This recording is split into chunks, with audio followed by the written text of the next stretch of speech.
Salam, sahabat motivasi iman yang dikasihi Kristus. Selamat pagi dan salam sejahtera. Pembacaan Alkitab hari ini terambil dari Roma pasal yang ke-15 ayat yang ke-23 sampai dengan ayat yang ke-33. Tetapi sekarang, karena aku tidak lagi mempunyai tempat kerja di daerah ini, dan karena aku telah beberapa tahun lamanya ingin mengunjungi kamu, aku harap dalam perjalananku ke Spanyol, aku dapat singgah di tempatmu dan bertemu dengan kamu, sehingga kamu dapat mengantarkan aku ke sana, setelah aku seketika menikmati pertemuan dengan kamu. Tetapi sekarang, aku sedang dalam perjalanan ke Yerusalem untuk mengantarkan bantuan kepada orang-orang kudus. Sebab Makedonia dan Akhaya telah mengambil keputusan untuk menyumbangkan sesuatu kepada orang-orang miskin di antara orang-orang kudus di Yerusalem. Keputusan itu memang telah mereka ambil, tetapi itu adalah kewajiban mereka. Sebab jika bangsa-bangsa lain telah beroleh bagian dalam harta rohani orang Yahudi, maka wajiblah juga bangsa-bangsa lain itu melayani orang Yahudi dengan harta duniawi mereka. Apabila aku sudah menunaikan tugas itu dan sudah menyerahkan hasil usaha bangsa-bangsa lain itu kepada mereka, aku akan berangkat ke Spanyol melalui kota kamu. Dan aku tahu bahwa jika aku datang mengunjungi kamu, aku akan melakukannya dengan penuh berkat Kristus.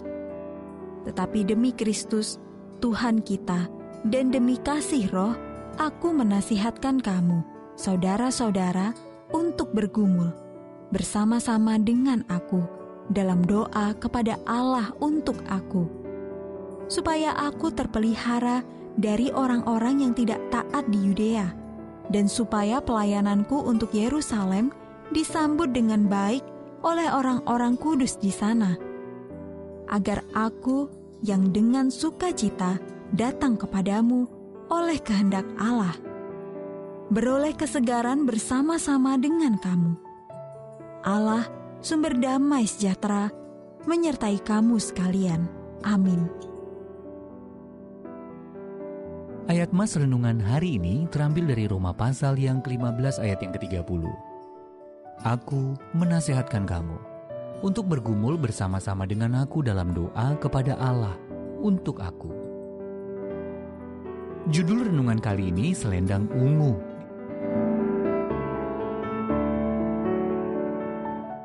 Ketika mendampingi dan merawat ibu saya di sebuah pusat rehabilitasi kanker ratusan kilometer jauhnya dari rumah, saya meminta dukungan doa dari sejumlah teman. Setelah sekian bulan berlalu, perasaan kesepian dan terpencil membuat kekuatan saya terkuras.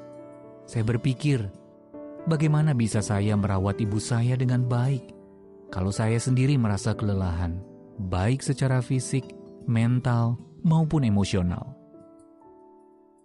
Suatu kali tanpa terduga-duga, teman saya Jody mengirimkan sesuatu yang menunjukkan perhatiannya.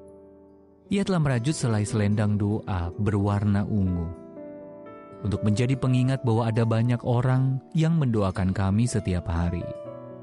Setiap kali saya menyelendangi pundak saya dengan kain rajutan yang lembut itu, saya merasa seolah-olah Allah memeluk saya dengan doa-doa umatnya. Hingga bertahun-tahun kemudian dia masih memakai selendang ungu itu untuk menghibur dan menguatkan jiwa saya. Rasul Paulus menegaskan bahwa mendoakan orang lain itu penting dan berkuasa, membangkitkan semangat orang yang kita doakan.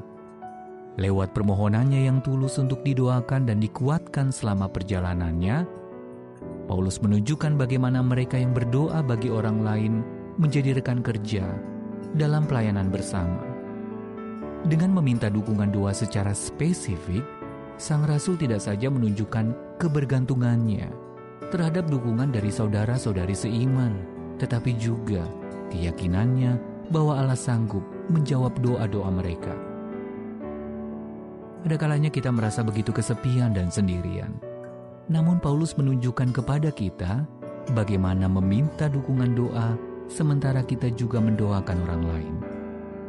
Ketika kita diselubungi dengan doa-doa dari umat Allah, kita dapat menerima kekuatan dan penghiburan dari Allah untuk menghadapi apapun yang terjadi dalam hidup ini. Sahabat ODB, siapa yang selama ini Allah pakai untuk menguatkan Anda melalui doa-doanya bagi Anda? Dan siapa yang dapat Anda doakan hari ini? Allah Maha Kasih, terima kasih atas berkat doa-doa yang kuterima dari sesamaku. Karena itu meyakinkanku bahwa Engkau selalu mendengarkanku dan mempedulikanku dimanapun aku berada.